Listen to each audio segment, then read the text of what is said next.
cómo multiplicar los panes y los peces.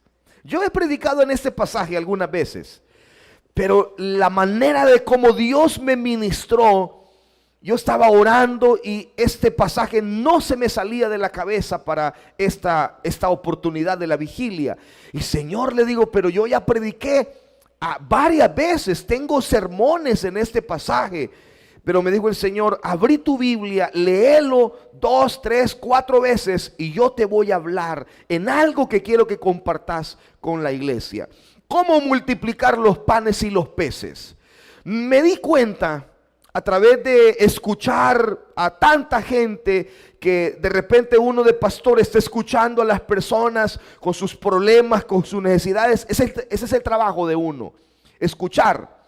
El trabajo del pastor no es resolverle los problemas a la gente, ¿verdad? Ese no es el trabajo de uno. Uno no puede resolver los problemas de ninguna índole de la gente. No puede. Uno no puede resolver los problemas matrimoniales, puede aconsejar, pero no resolverlos. Tampoco puede resolver los problemas económicos, tampoco puede sacar de deudas a alguien, pero de repente el pastor, el consejero tiene una luz de parte de Dios y puede darle un consejo bueno, como lo hemos recibido muchos de nosotros también en diferentes áreas de nuestra vida. Entonces, a lo largo de estos años de ser pastor, hay mucha gente que viene que me dice: pastor, mire, yo estoy pasando problemas económicos, mire que mi salario no me alcanza, mire que el negocio no prospera, que mire que nuestra finanza yo siento que he hecho en saco roto y no sé qué se me hace el dinero, etcétera, etcétera. Y me doy cuenta que el problema no es un problema de recursos. El problema no es un problema de que no tengo nada. Por ejemplo, en esta reunión, no sé cuánta gente podamos haber, más de 300, 400 personas, no sé. Pero en esta reunión le aseguro que aquí no hay una persona que me diga ahorita: yo no tengo nada en mi bolsillo ahorita. Por lo menos una cora la anda, ¿verdad? Sí, por lo menos una cora la anda. Y si se quedó sin nada es porque quizás lo dio todo en la ofrenda, pero traía plata. O sea que nuestra situación es un problema de que no tenemos recursos. Nuestro más grande problema son dos. Número uno, no sabemos cómo administrar los recursos que Dios nos da. Y número dos, no sabemos cómo multiplicarlos. El asunto es: ¿cómo hago yo para multiplicar? Miren todo lo que hemos traído aquí.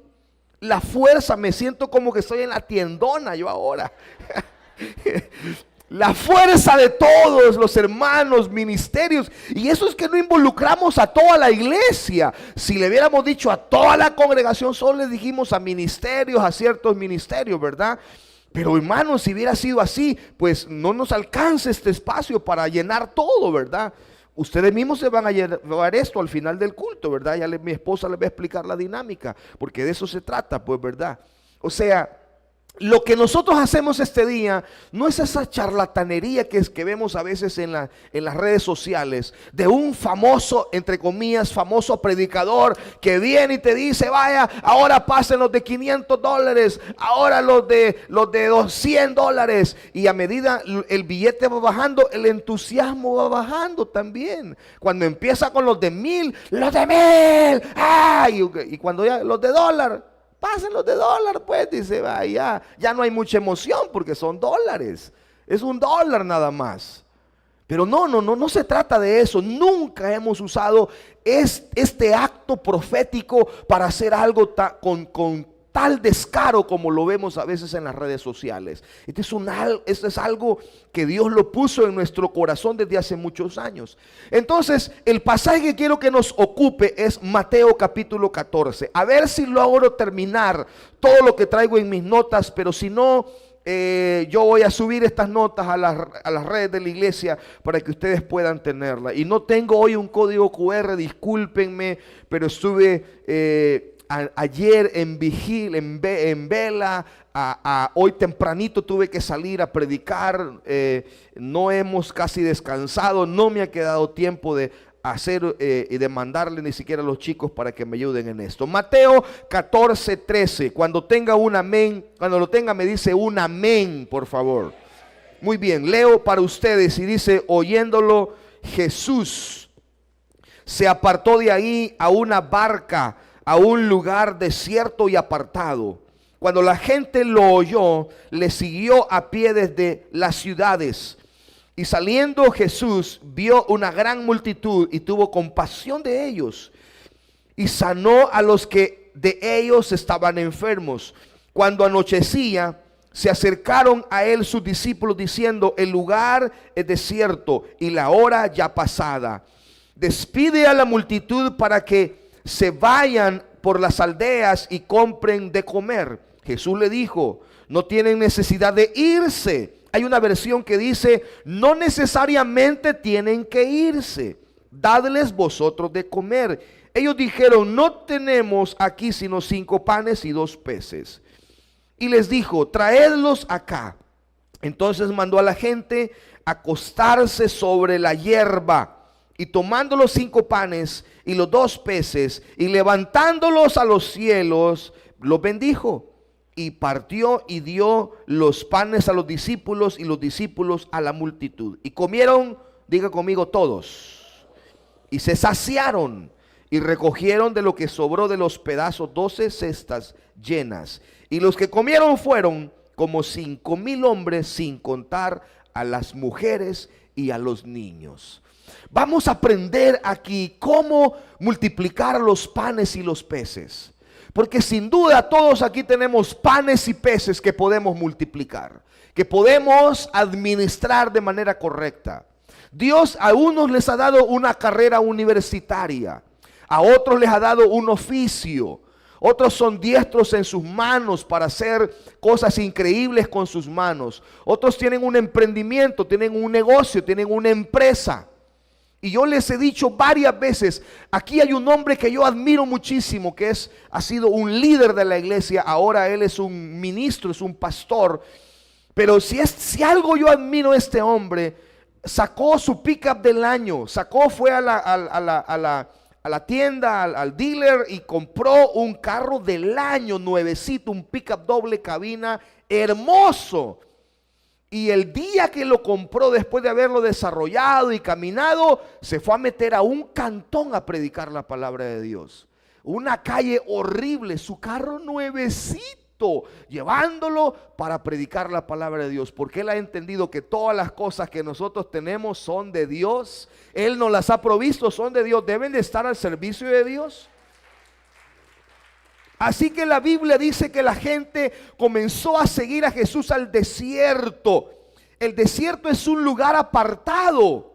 ¿Por qué alguien seguiría a Jesús a un lugar como este? A un lugar desierto. Hermanos, el desierto es el lugar donde ocurren los milagros más sorprendentes de Dios, en el desierto. No es verdad, hermano, que en los momentos de escasez y en los momentos más apretados económicamente es donde más hemos visto la mano poderosa de Dios en nuestra vida.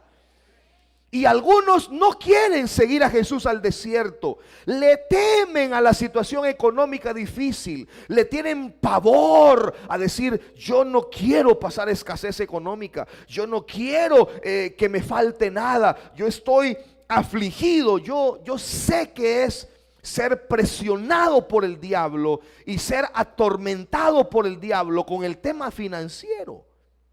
Mis padres, mientras estuvieron juntos, eran muy prósperos. Mi papá ha sido un empresario de toda la vida y ha sido un hombre próspero. Pero cuando mis padres se separaron, la misma amargura de mi mamá, su mismo odio, su misma condición espiritual y emocional, hacía que, aunque ella era muy trabajadora y muy inteligente para los negocios, no prosperaban sus negocios. Y siempre vivía en una miseria terrible. Ella no tenía casa propia, vivía de alquilado. El señor que nos alquilaba la sacaba de la casa todos los días, la ultrajaba, le decía señora, y decía malas palabras: sálgase de mi casa, deje mi casa. Y le decía: don fulano, deme tiempo, no hallo para dónde irme, le decía mi madre. Y yo miraba ese sufrimiento de andar deambulante, de no tener la seguridad. Para un niño de 9 años, no tener la seguridad de un hogar es una cosa muy terrible. Entonces yo crecí con ese trauma, si usted quiere decirlo así. Era un trauma realmente. Crecí con ese trauma en mi corazón, en mi mente. Y entonces yo, cuando tuve la posibilidad de tener ya un trabajo estable, de tener algo donde ya me tenía prestaciones de ley, yo comencé a rebuscarme por obtener una casa. Y yo era muy atormentado por el diablo. El diablo me bombardeaba y me decía: nunca vas a tener una casa, vas a terminar tus días mal porque decidiste ser pastor, sos bobo, en lugar de haber agarrado un negocio de tu papá y en lugar de haber seguido la línea de él. Mira qué próspero es el hombre, etcétera, etcétera. Y el diablo me agarraba duro por ahí. Entonces yo comencé a afanarme porque yo no quería que Dios me llevara al desierto a depender de él. Yo me recuerdo la primera vez que yo recibí un diezmo. Tenía 2 semanas de ser pastor y llegó una viejita, una viejecita, pero era una señora, hermano, que yo creo que tenía más de 80 años. Ella vendía fruta partida, picada en los buses de Cojutepeque. Ella se iba con sus canastos de fruta y picaba la fruta en una esquina y salía en los buses. ¿Se acuerdan, verdad? Cuando la gente por afuera, la gente le compraba y la señora levantaba el canasto así y le pagaban y ya la gente agarraba la fruta que quería. Eso vendía ella. Y llevó un día su diezmo, un billete de 5 colones, así viejito. Y me dice: pastorcito, me dice, aquí le traigo mi diezmo. Ese fue el primer diezmo que yo recibí. Yo no se lo quería recibir. No porque eran 5 colones, no porque no era mucho, porque era poco. No era por eso. Es que yo me sentía demasiado mal de recibirle a una ancianita y decía: hermana, yo tengo que darle a usted. ¿Cómo va a creerme si usted es pastorcito? Me decía, usted es el pastorcito. Ya nadie me dice pastorcito, ahora me dicen maestro. Pero en ese tiempo yo estaba joven. Es que usted es el pastorcito de nosotros, me decía. Y nosotros tenemos la obligación de darle nuestros diezmos. Y yo con una gran vergüenza, me recuerdo, le recibí el diezmo porque la abuelita me dijo: no me quite la bendición, por favor, me dijo. No me lo quiere agarrar porque es poquito, me dice. No, hermana, le digo, donde la vi ofendidiza. Dije yo: no, está bien, hermana. Pero yo me sentí mal. Yo me recuerdo que le dije a mi esposa esa vez: mira, le digo, yo me siento mal. Éramos amigos, no éramos novios ni siquiera todavía. Yo me siento tan mal, le digo, de recibirle a esta anciana. Esta viejita nunca llegaba al culto sin llevarme algo. Nunca. Cuando le digo nunca, es nunca. Y cuando le iba bien, que había vendido bastante, me llevaba una caja de pollo campero con dos porciones. Yo sabía que eso representaba mucho para ella. Yo sabía que esas 2 piezas de pollo campero eran quizás la ganancia de su día. Había tenido un buen día ella. Y a veces me llevaba una naranja, me llevaba un gajito de uvas, me llevaba una fruta, algo, pero nunca un pan dulce. Porque Cojutepeque tiene un pan dulce, hermano, tan rico. Y ella llevaba un pan dulce tan delicioso. Pero nunca llegó a un culto sin algo en sus manos. Wow, decía yo. Y usted iba a su casa y lo que tenía era banquitos. Sus sillas eran banquitos. De descostillos de madera había hecho banquitos. Y ahí se sentaba. Siéntese, pastor, me decía. Yo iba a comer a la casa. Esa era una de las casas donde yo comía. Solo habían 4 viejitas, ¿verdad? Entonces, 2 viejitas me daban la comida. Pero yo me sentía tan mal porque no quería que Dios me llevara al desierto. Pero el desierto, hermanos, es el lugar donde vemos los milagros de Dios. No le tengan miedo al desierto. Si en algún momento Dios lo lleva al desierto económico, no le tengan miedo al desierto económico, porque una gran multiplicación está a la vuelta de la esquina. Cuando usted sigue a Cristo al desierto y no lo abandona, Él se va a fijar en usted en el desierto. Jesús observó que la multitud lo estaba siguiendo al desierto y dijo: el lugar es desierto. Jesús sabe. Usted piensa que Él no entiende qué es la escasez económica. Usted piensa que Él no sabe lo que usted sufre, llora o clama o pide cuando ve la cosa difícil económicamente. Claro que sí. Pero no tengamos temor de seguir a Jesús al desierto, porque mientras tanto nosotros sigamos a Jesús, no importa si lo seguimos a un Elín o lo seguimos a un paraíso o lo seguimos al desierto, media vez vayamos siguiendo a Jesús, estamos bendecidos, porque Él se va a fijar en nuestra necesidad y va a suplir nuestra necesidad. En el desierto vamos a ver los milagros más sobrenaturales de Dios en nuestra vida. No le tenga miedo al desierto. Es un lugar donde podemos oír mejor la voz de Dios. Es un lugar donde nuestra fe es probada ciertamente. El desierto es un lugar donde no queremos ir, pero necesitamos ir a este lugar. Jesús vio algo, dice el versículo 14. Y salió Jesús y vio una gran multitud. ¿Qué vio Jesús en la multitud? La multitud estaba en el desierto. Ya habían caminado varios kilómetros siguiendo al Señor. Y Jesús vio tres cosas que son las necesidades más importantes del ser humano. Jesús vio la condición física.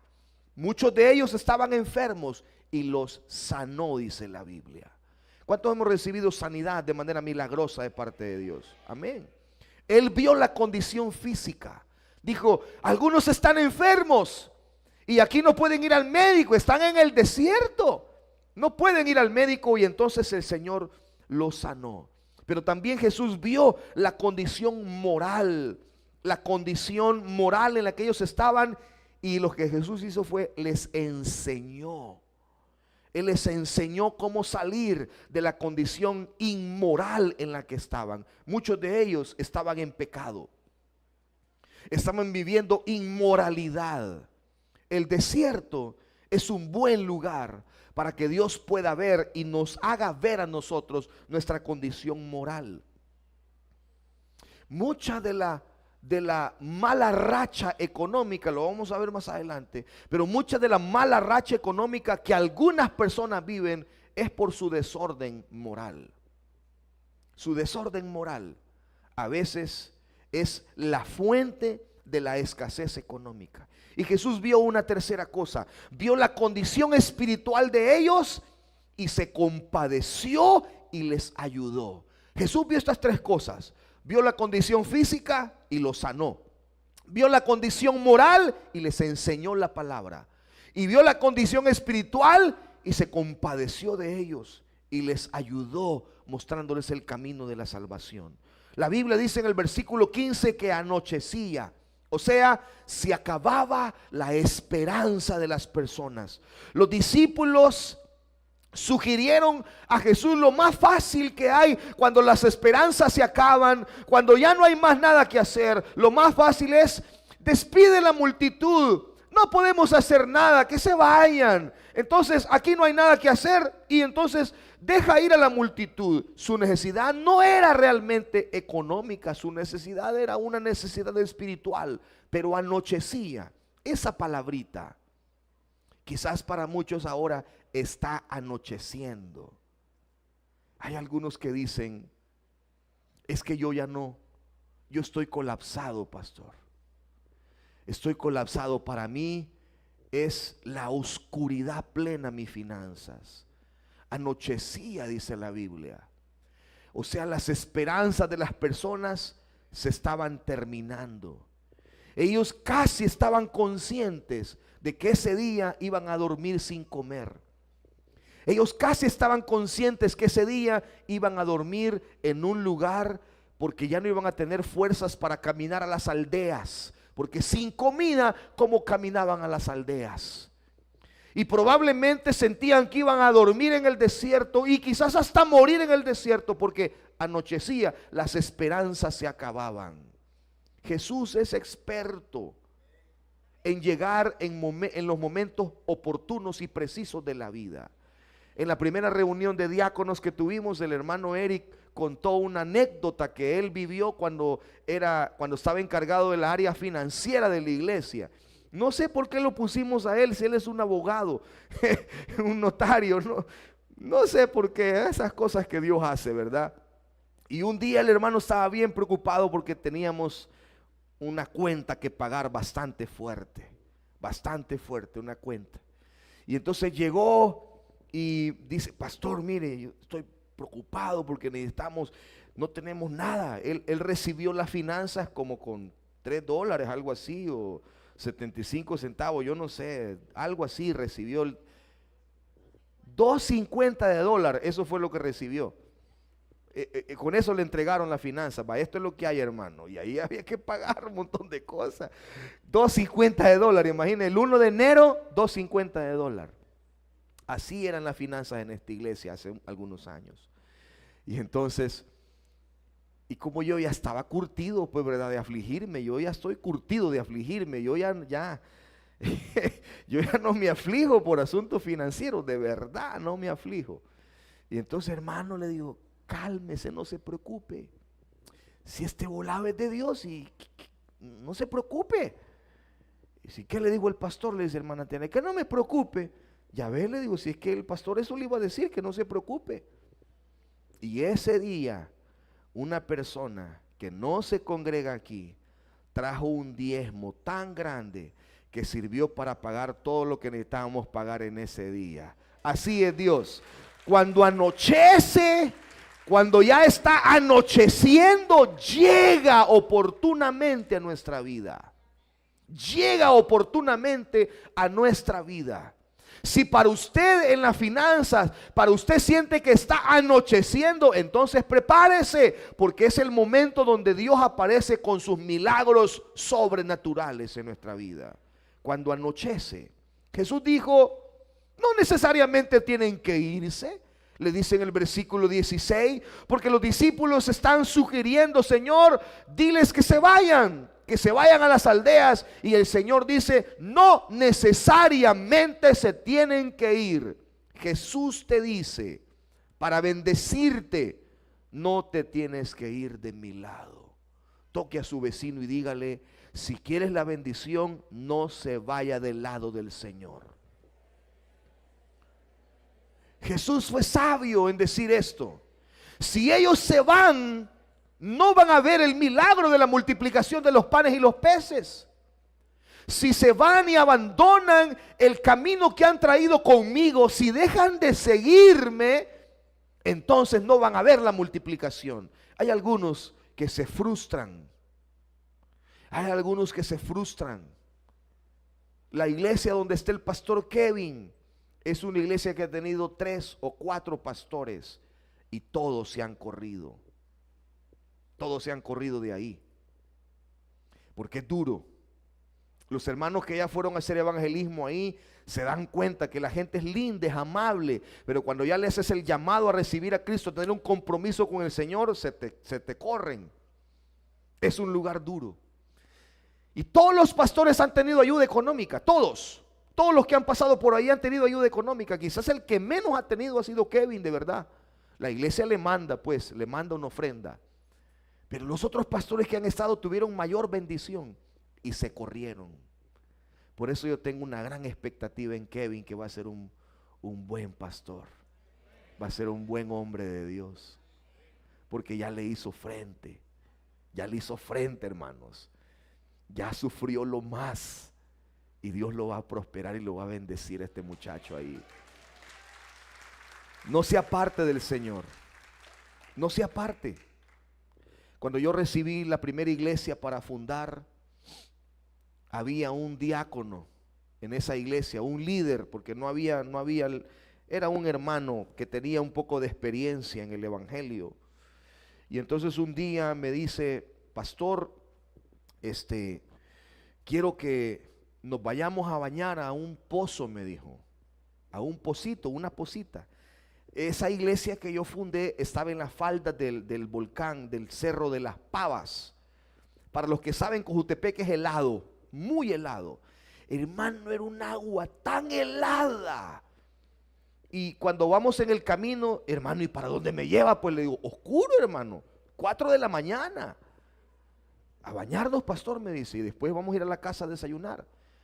Es que aquí hay unos pocitos, me dice, hay unos nacimientos aquí, me dice. Quiero que los conozca para que aquí se venga a bañar, me dijo. Vaya, está bien, hermano. Y en el camino vamos caminando y me dice: mire, me dice, aquí los pastores se prueban, me dice.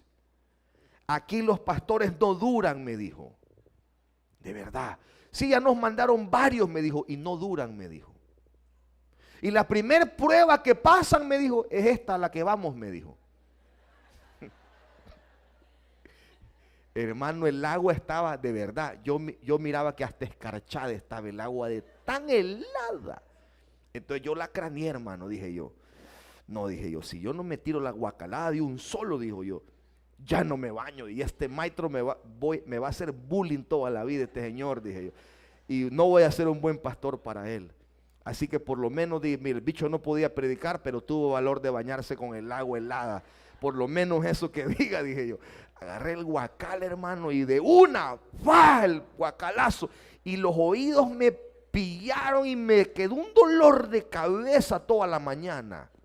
Me enfermé, me dio gripe y me enfermé feo, ¿verdad? Pero me dijo: ya veo que tiene valor, me dijo. Vaya, pasé la primer prueba, hermano. Pero me dijo: aquí se prueban los pastores. Y de verdad, ahí se probaban los pastores. Yo por poco repruebo esa lección. Al final creo que la reprobé. No cumplí todo el proceso que Dios tenía para mí ahí. Al final tuve que apelar a la misericordia de Dios en esa iglesia. Pero ¿por qué les estoy diciendo esto? Porque Jesús le dice a los discípulos: no necesariamente se tienen que ir. No mandes a la gente que se vaya. Yo le digo a usted, ¿qué va a hacer usted fuera de este lugar? ¿Qué va a hacer usted fuera del Señor? ¿Qué va a hacer usted fuera de la iglesia? ¿Qué va a hacer usted fuera de los caminos de Dios? ¿Qué va a hacer usted fuera si dice: pastores, mire, es que el que no tranza no avanza, pastor? Y si uno está en la iglesia no puede transar, así que tengo que salirme de la iglesia para hacer mis tranzas. Pero ¿qué va a hacer allá afuera? ¿Y de qué le sirve al hombre, dice la Biblia, ganar el mundo si al final pierde su alma? El secreto está en no apartarse de Dios. El secreto está en seguirlo a Él, a donde Él nos lleve, seguirlo a Él, no apartarnos de Él. Y ahí está la bendición cerca del Señor. La Biblia dice, oigan esto, la Biblia dice que aquel que está cercano al Señor es como árbol plantado junto a corrientes de agua, que da su fruto en su tiempo y su hoja no cae, y todo lo que hace prosperará. Todo lo que hace prosperará. Yo he estado analizando mi vida estos días. Cuando sube en la montaña, siempre ese es un buen tiempo para analizar. Y yo estaba analizando una madrugada que no me podía dormir. Estaba orando. Pastor Daniel me escribió en la madrugada y me dijo: pastor, nosotros estamos en un lugar así, así. Me mandó un video. Y digo yo: oh, qué difícil donde está haciendo su ayuno, dije yo. De hecho, el hermano diácono que lo acompañó se deshidrató. Tuvo que suspender el ayuno, tuvo que mandarlo a la casa porque se enfermó feo. A mí me pasó eso con algunos muchachos que llevé algunas veces. Y cuando yo estaba ahí, pastor, me dice: ¿qué le está pidiendo al Señor? Vos sabés que yo no le pido nada, le digo, cuando vengo aquí. Yo solo vengo a pedir por la iglesia, a pedir por... Pero pastor, me dice, reflexione en esto y aquel me dijo que... Y eso hice yo, comencé a pensar. Y hermano, analicé y llegué a la conclusión que todo lo que yo le he pedido a Dios, todo lo que yo le he pedido a Dios, Él me lo ha cumplido. Todo. Cuando le digo todo, es todo. Todo. Todo lo que yo le he pedido a Dios, Entonces yo agarré el lápiz y comencé a hacer unas cuentas sobre una cosa que la tengo aquí en la espalda. Señor, ese es mi plan, le dije yo. Y agarré un papel, escribí algunos números, hice algunos cálculos y le dije, Señor, necesito 3 años. Y le presenté eso y le puse al Señor. Y yo escuché a Dios que me dijo, me gusta ese plan, me dijo, démosle. Por cuando uno está cerca de Dios, puede escuchar a Dios. El pastor John Quichó en su libro Cuarta Dimensión, dice que él un día estaba orando, era un pastor pobre, en una iglesia que no crecía. Dice, Señor, yo soy tu siervo y ni siquiera una bicicleta tengo para moverme y visitar a los hermanos. Yo no tengo ni siquiera una bicicleta para ir a ver a los hermanos y a visitarlos. Dame una bicicleta, Señor, por favor. Y comenzó a orar por una bicicleta, 1 mes, 2 meses, y no aparecía la bicicleta. Y entonces le dijo, Señor, ¿qué pasa? ¿Por qué no me das la bicicleta? Es que estoy esperando que me digas cómo la querés, le dijo. Decime qué marca la querés, decime qué color la querés. Dame detalles porque bicicletas hay un montón, le dijo, y no te puedo traer todas, necesitas solo una, pero decime cómo la querés. Y dice que le dijo, quiero una bicicleta americana de carreras, quiero una bicicleta que sea este color, y le dio el color y le dio las especificaciones de la bicicleta. A la siguiente semana, un misionero americano que estaba trabajando ahí en Corea, le dijo, hermano, quiero despedirme de ti. Dice que le llamó, venía a mi casa, quiero despedirme de ti porque ya me voy, ya terminó mi tiempo aquí en el país y quiero despedirme de ti. Y cuando llegó a su casa y se despidió de él, comieron y le dice, quiero dejarte un recuerdo, le dice, te quiero dejar mi bicicleta, le dice. Era americana y del color que él la quería. Entonces usted no está siendo específico con Dios, quizás usted no está siendo específico con Dios. Si usted se mantiene cerca de Dios, usted entonces va a escuchar a Dios. Cuando una persona se aleja de Dios, no va a probar en el mundo. Entonces las palabras de Jesús en el versículo 16 no necesariamente tienen que irse. Yo podría analizarlas de la siguiente manera, como si Cristo nos dijera, no necesariamente tienes que afanarte para lograr lo que querés. Es que pastor, tengo que sacar más horas extras porque mire, porque esto y porque lo otro, y no me queda chance ni de al culto. Y cuando llego y mis hijos me piden jugar, yo estoy tan reventado que solo veo cama y ya ni toco a mi mujer, porque tenga cuidado con eso, porque eso es peligroso. Va muy cansado, pero tenga tiempo con su esposa también y con sus hijos. No necesariamente tiene que afanarse para lograr las cosas que usted quiere. Mi esposa me tiene que ayudar en eso porque yo soy bien afanado, bien acelerado. Y me dice, amor, no te afanes. Si Dios siempre te ha sorprendido, no te afanes. Y yo he tenido que bajarle y decir, sí, tienes razón, perdón. Y me vuelvo a enfocar a saber que si estoy cerca de Dios, voy a ser como un árbol plantado junto a corrientes de aguas, que da su fruto en su tiempo y su hoja no cae, y todo lo que hace prosperará. Él dice, no necesariamente tienes que afanarte. Él dice, yo te puedo saciar sin necesidad que busques en el mundo, o que busques por otro lado, o que pretendas lograr la bendición de fuentes equivocadas. No necesariamente tienes que irte de mi lado. Permanece a mi lado y yo te voy a bendecir. Juan dice, si permanecéis en mí y mis palabras permanecen en vosotros, pidan todo lo que quieran y les será concedido, dice la palabra. Pero el secreto está en permanecer. Permanezca en su silla, permanezca en sus privilegios, permanezca con sus diezmos, permanezca con sus ofrendas. Yo, como soy, hermano, ya de 47 años hay un montón de cosas que a uno se le olvidan.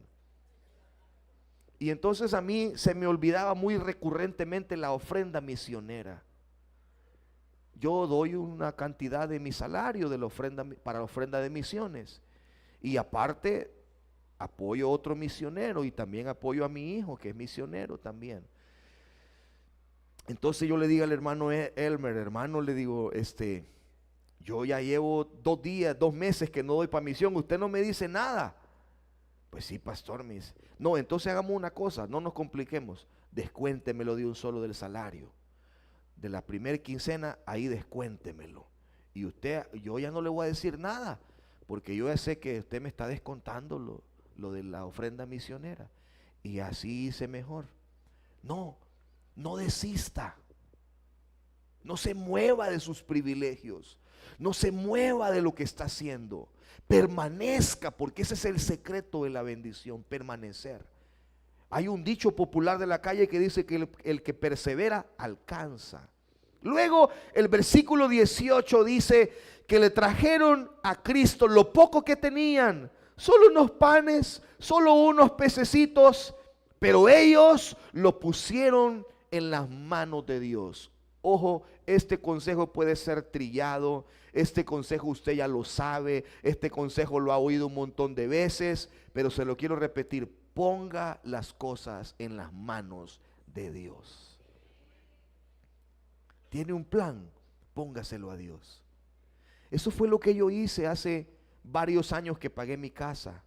Cuando Dios me dijo que iba a pagar mi casa, yo hice un plan y dije: Señor, primero averigüé. Yo me fui, a los 2 días me fui al fondo general, al fondo de la vivienda, a sacar el estado de cuenta de cuándo debía. Señor, esta es una cifra lo que debo. Pero Él me dijo que en ese año iba a pagar la casa. Así que yo hice números. Y mis números sencillamente, con lo que yo gano, con lo que yo recibo de salario, de ofrenda, simple y sencillamente, no, era imposible. Era imposible. Yo necesitaba por lo menos 7 años más para pagar la casa. Y en 3 meses pagué la casa. De manera sobrenatural. De manera sobrenatural. De manera milagrosa. Pero ¿qué tenemos que hacer? Ponga las cosas en las manos de Dios. ¿Te querés casar? Poner las cosas en las manos de Dios. ¿Quiere poner un negocio? Ponga las cosas en las manos de Dios. Y entonces Él le va a conectar con amigos, con personas. Y esas personas conocen a otro, ¿verdad? Anda buscando un trabajo. Necesita un mejor empleo. Entonces ponga las cosas en las manos de Dios. Es que esto no es un cliché, esto es Biblia. La Biblia dice que trajeron los panes y los peces en las manos de Cristo. Ponga las cosas en las manos de Dios. ¿Por qué está orando? ¿Por qué está pidiendo? ¿Está afanándose en lugar de poner las cosas en las manos de Dios? Ahora, debo decir responsablemente que poner las cosas en las manos de Dios no es decir: bueno, Señor, ya te puse esto, y roncarse a dormir, ¿verdad? No. No, levántese temprano también. Hay mujeres que dicen: pastor, es que yo me quiero casar, pastor. Yo quiero mi esposo. Y amén. Ya le oré, ya le puse las manos a Dios esto. Ya le pedí como lo quiero. A lo mejor tiene que hacer 2 cosas. Bajarle a los estándares de cómo lo quiere. Bájele. Sí, bájele un pelín. Bájele un poquito. Y segundo, arréglese. Báñese. Peínese. Hermanos, si es que hay muchachas que con un poquito que se echen, se ven bien bonitas. Pero si usted no se baña, no se peina, no se arregla, por más que ponga en las manos de Dios eso, no le va a salir nada. Está muy fea, va a decir, va. Entonces vaya donde hermana Dina que le haga enderezado y pintura ahí, ¿verdad? Ponga las cosas en las manos de Dios. Ponga las cosas en las manos de Dios. Los puso y aquí hay un principio maravilloso. En el versículo 19, y vuelvo a decirles, y aunque esto es algo que ustedes quizás han escuchado, no lo practicamos. El versículo 19 dice algo bien sorprendente. Léalo conmigo. Dice, entonces mandó a la gente recostarse sobre la hierba. ¿Cuántos se han recostado sobre alguna gramita alguna vez? Y se han acostado ahí, ¿verdad? ¿Cuántos se acostaban ahí en los parajes de la Universidad Nacional con las novias ahí? Ah, no, pues, no hacían eso, van a decir. Vaya. Pero yo sé que algunos iban para Metro, cuando había aquella gramita en Metro, con alguna su novia ahí o alguna amiga, ¿verdad? Acostarse. O después del trabajo, a una gente va y dice, eso es poner el alma en quietud. Eso es poner el alma en tranquilidad. Eso es estarse quieto, tranquilo. Dice Jesús, dice, mire, ¿saben qué? Manden a la gente que se recueste en la hierba, que se acuesten, que se sienten, que se relajen. Ya pusieron las manos en las manos de Dios esto, entonces siéntense, descansen y comiencen a ver lo que Dios va a hacer en sus vidas. Cuando levantó los ojos a los cielos, lo que Jesús dice que buscaba era la bendición de Dios, la bendición del Padre, pero puso a la gente en una actitud de tranquilidad.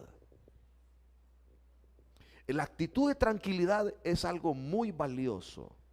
Por ejemplo, hermanos, nuestros hijos nos observan cómo enfrentamos nosotros los problemas económicos.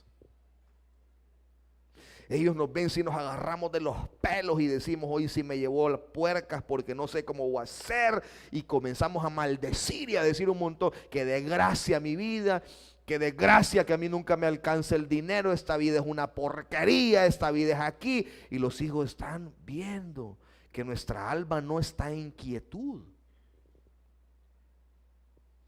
Uno de los libros favoritos míos, que lo leí hace muchos años y sigue siendo un libro muy de bendición para mí, es el libro de Loren Cunningham. Se llama Tu fe y tu dinero. En este libro el autor cuenta una anécdota de su familia, de su madre. Dice que cuando él era un niño, ellos eran muy pobres. Y entonces un día lo manda la mamá de Loren, le dice, hijo, vaya a la tienda y compre 1 litro de leche. Y le da un billete de $5 y le dice, hijo, cuídelo, porque esto es todo lo que tenemos para terminar la semana y comprar comida. Así que el litro de leche costaba 50 centavos de dólar. Y él se va a comprar la leche, como todo niño que lo mandan a comprar algo a la tienda. Y cuando llega, dame 1 litro de leche y busca el billete, perdió el billete, hermano. El muchachito sale preocupado a la casa de su mamá. Mamá, dice, perdí el billete. Y la mamá hizo lo que toda madre cristiana hace. ¿Qué hacen ustedes, hermanas? Se sacan el cincho mono que no te dije que era lo único que teníamos. ¿Ah? Ahora de lomo te lo voy a sacar. ¿Cómo vamos a hacer? No, ella hizo lo que toda mujer cristiana hace. Llamó a su hijo y le dijo, venga para acá, papá. Lo tomó de las manos y dice que oró. Señor, necesitamos que nos digas a dónde está ese billete de $5. Es todo lo que tenemos para comer. No podemos perder ese dinero. Así que ella dice que sintió, su madre dice que sintió que Dios le dijo, está debajo de un palito, de un arbusto. Pero en el trayecto donde el cipote había caminado había un montón de palitos. Así que la cosa era, mire, y esta ilustración es fantástica, porque Dios ya nos dijo cómo nos va a bendecir. Dice, te voy a abrir la puerta en una gran empresa. Así que no le dijo cuál empresa. Así que usted tiene que ir a todas las grandes. No vaya a las chiquitas, vaya a las grandes. Porque si yo te digo, te voy a abrir una puerta en una transnacional, en el país hay un montón de transnacionales. Vaya a todas las que pueda ir, porque una de esas es. Así que Loren se fue con su mamá, levantando cada palito, en cada palito donde había caminado, y en efecto estaba debajo de un palito el billete de A5. Lo encontraron. Entonces, ¿qué quiero decir con esto? Ponga su alma en quietud. Ponga su alma en paz. Tenga paz. Tenga paz. O ustedes ven a sus hijos afligidos. Ellos dan por sentado que va a haber comida, que va a haber colegio, que va a haber transporte, que va a haber ropa. Ellos dan por sentado eso. Ellos simplemente saben que su papá va a responder. Que no sabe cómo va a ser, pero su papá va a responder. Cuando yo era un niño, cuando mis padres se divorciaron, sí, ¿verdad? Entré en una crisis. Pero cuando yo era un niño, yo entendía. Yo llegaba a la iglesia cuando era un niño de 7 años. Y yo me recuerdo esto tan perfectamente. De hecho, una hermana de las damas, siempre que me ve allá en mi pueblo donde yo crecí, siempre me molesta con esta anécdota. Yo llegaba y las hermanas hacían vendimias, como aquí, ¿verdad? Qué tamales, qué pupusa. Así que después de la escuela dominical, yo me sentaba en la mesa y decía, deme 2 pupusas. Papi paga, decía yo. Claro. Yo me sentaba y decía, papi paga. Así que a mí esa señora me decía, papi paga, me decía siempre. Ya cuando yo crecí todo me decía, papi paga, me decía. Y amén, hermano, papi paga. Papi paga. ¿Por qué se preocupa si papi paga, pues, hombre? ¿Por qué se preocupa? ¿Cuál es su problema? Si papi paga. Si cuando somos niños tenemos confianza en que nuestro padre va a cubrir, ¿de quién es hijo usted? ¿De quién es hijo usted? ¿De quiénes son hijos? Entonces, ¿por qué se preocupa si papi paga? Pues, hombre, Él es el dueño del oro y de la plata. Él es el dueño de todo. Dios te saciará. El pecado, el afán, la intranquilidad, la insatisfacción no pueden saciarte. Así que la Biblia dice que ese día Jesús alimentó a una gran multitud de personas. Por una sencilla razón, ellos no se apartaron del Señor. Lo siguieron al desierto. Lo siguieron a donde Jesús iba. Después de aquí, fueron a otra región, donde vieron otro tipo de milagros. Porque después de los milagros de provisión, vienen otro tipo de milagros. ¿Sabe cuáles son los milagros más lindos después de la provisión? El disfrute de la provisión. El disfrute.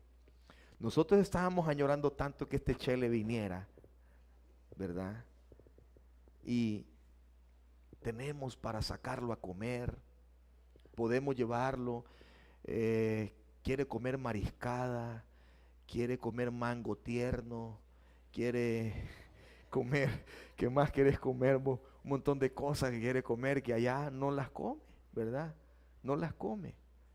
Entonces, esa es la bendición, que usted pueda salir con su familia, que usted pueda decir, como lo hemos dicho siempre en esta iglesia, que usted no venga un domingo al mes, o un domingo a los 2 meses, o un domingo a los 3 meses. La iglesia no se va a derrumbar si usted no viene. Ahora, si se va con su familia hay permiso, pues. Si se va para otro lado, no, ¿verdad? Pero si usted dice, pastor, no voy a llegar al culto este domingo, porque voy a ir con mi familia a pasear, váyase, disfrute la bendición que Dios le ha dado. Esos son milagros también que Dios nos permite disfrutar, porque nos ha bendecido. Amén.